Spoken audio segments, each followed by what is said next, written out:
Pemirsa, Sekjen PDI Perjuangan Hasto Kristianto prihatin melihat kader PDI Perjuangan terlibat kasus korupsi. DPP PDI Perjuangan meminta kader yang terlibat dalam kasus dugaan korupsi untuk kooperatif dan menaati hukum tanpa kecuali. Hasto menegaskan PDI Perjuangan menanggapi serius berbagai persoalan korupsi dan penyalahgunaan kekuasaan yang melanda banyak politisi, pengusaha, aparat penegak hukum, hingga pegawai negeri, termasuk yang terjadi di internal PDI Perjuangan. Berbagai bentuk pencegahan telah dilakukan, namun sayangnya hal tersebut masih terus terjadi, mulai dari penyalahgunaan kekuasaan, gratifikasi, suap, hingga penggelapan pajak dan kejahatan korporasi yang merugikan negara. Atas berbagai persoalan tersebut, PDI Perjuangan terus berbenah diri, termasuk mewajibkan seluruh calon anggota legislatif pada pemilu 2024 untuk mengikuti kursus pemberantasan korupsi yang diadakan KPK. Sementara mantan pimpinan Komisi Pemberantasan Korupsi, Bambang Wijoyanto menjelaskan alasannya mau menjadi kuasa hukum dari ex-Bupati Tanah Bumbu, Mardani Maming. Menurutnya, Mardani adalah korban persaingan bisnis dan politik.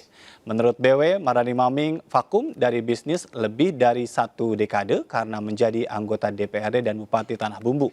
Menurutnya ada fakta usaha bisnisnya tengah diambil alih melalui pihak yang justru mempunyai hutang ke perusahaan keluarganya. Karena adanya aroma persaingan bisnis itulah ia dan tim advokat dari PBNU mengambil jalur pra-peradilan untuk menguji keabsahan penetapan tersangka. BW juga menduga kasus ini melibatkan persaingan bisnis dengan orang yang bisa memperalat penegak hukum. Kita lanjutkan perbincangan masih bersama Mas Bonyamin Saiman dan juga Mas Tama Satria Langkun. Saya ingin ke Mas Bonyamin, benarkah ini politik? Enggak lah, saya kira KPK sudah teruji bagaimana mereka selalu on the track urusan hukum. Disclaimer, saya juga pernah dipanggil KPK, Bupati Banjarnegara. Ya. Saya nggak pernah ngomong ini urusan ini apa, menyeret-nyeret saya misalnya itu. Saya mana cek itu kan, karena saya bentuk penghormatan kepada KPK.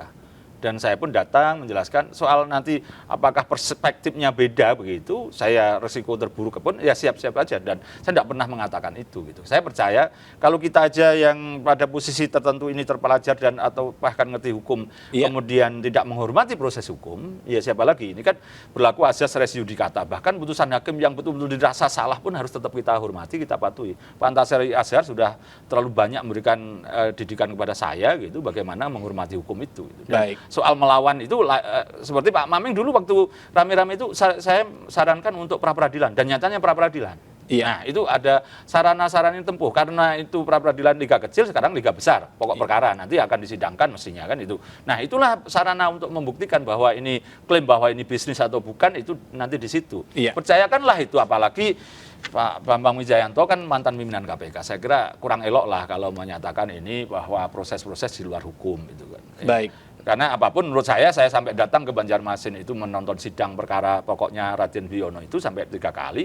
Karena saya melihat, tapi saya tidak ingin mendahului bahwa kalau bicara yakin ini ada 2 alat bukti yang terkait yang diterapkan KPK gitu. Dan baik. Itulah yang kita tunggu sebenarnya itu.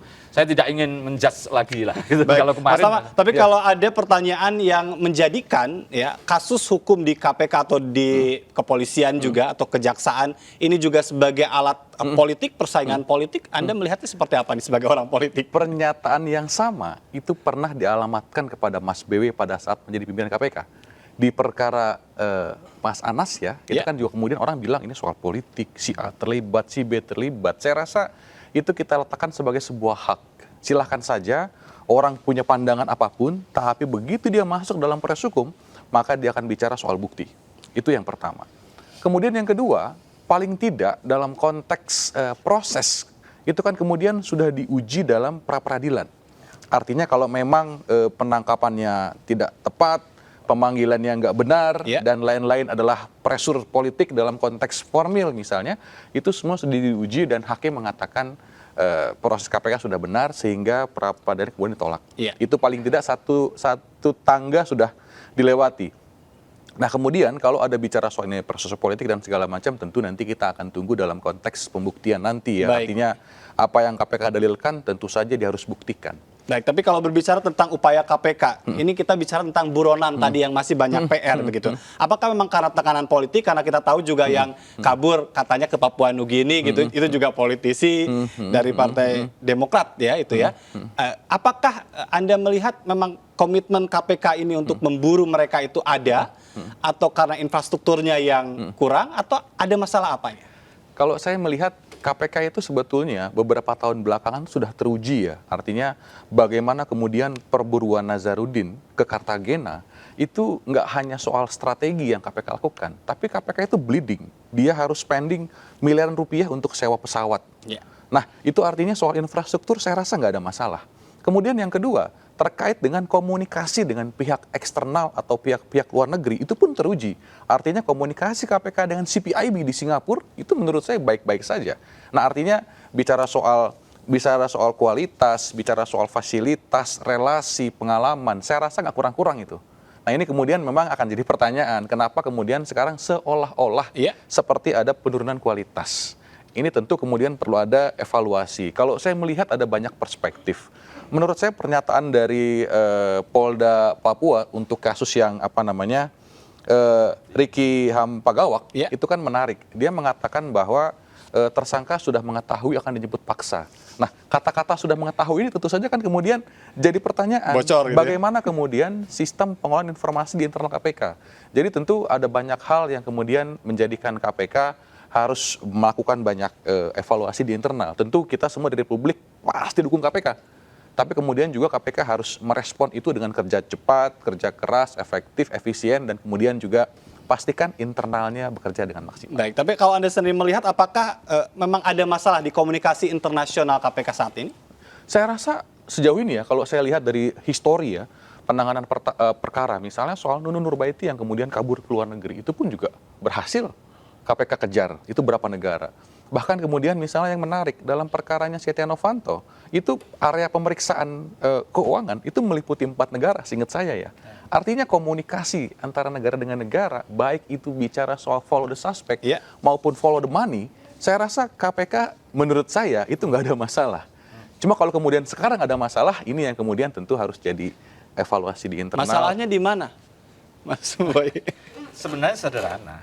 Orang menghormati kita itu kalau kita memang layak dihormati. Kira-kira kan gitu. Nah, ketika penegakan hukum itu hebat, kira-kira kan gitu kan. KPK hebat waktu itu, anggap aja begitu, maka bahkan pihak-pihak luar negeri itu tanpa diminta pun malah justru memberikan informasi, memberikan bantuan. Lah apakah sekarang itu ada penurunan begitu? Ini korelasinya gampang kok dibaca gitu.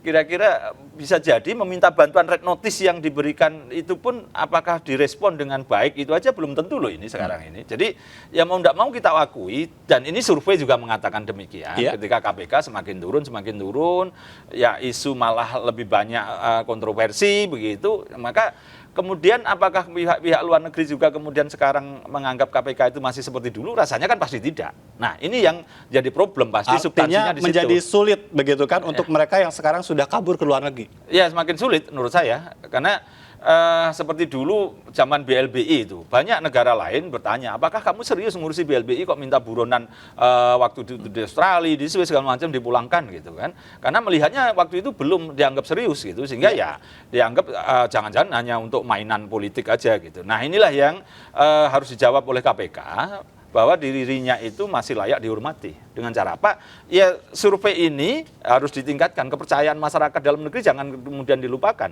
Dan narasinya begitu menurut saya pada pimpinan KPK sepertinya anjing menggonggong kapilah berlalu. Rasanya seperti sekarang begitu, narasi hal-hal yang sifatnya bisa kita debatkan lebih substantif, tapi kemudian menjadi perdebatan yang seperti yang sebenarnya kayak ya, dan kemudian apalah saya masyarakat bisa memahami. Tapi sekarang juga semakin sulit mereka diundang misalnya. Baik. Ini kan bagaimana kita ini pengen berdebat dengan mereka, berbicara begitu, media mana sekarang yang dalam 6 bulan terakhir ini yang kemudian mampu jadi menghadirkan secara internal ini juga menjadi bahan evaluasi begitu ya. Jadi kalau mereka datang kan siap untuk berdebat. Tapi kalau tidak datang kan jangan-jangan ini mereka tidak siap berdebat dan ada sesuatu yang nanti bahan apa yang mau ditampilkan sehingga mungkin ya kita serang bersama-sama gitu. Tapi kalau mereka siap segala halnya kan mesti datang gitu. Baik, termasuk juga kenapa seseorang yang sudah dibidik begitu kan bisa lari ke luar negeri, itu kan menjadi pertanyaan yang lagi-lagi muncul ke publik. Ini tadi ya, bagaimana sebetulnya komunikasi antar para penegak hukum, imigrasi, dan pihak-pihak lainnya. Kita akan jeda dulu, kita akan lanjutkan kembali.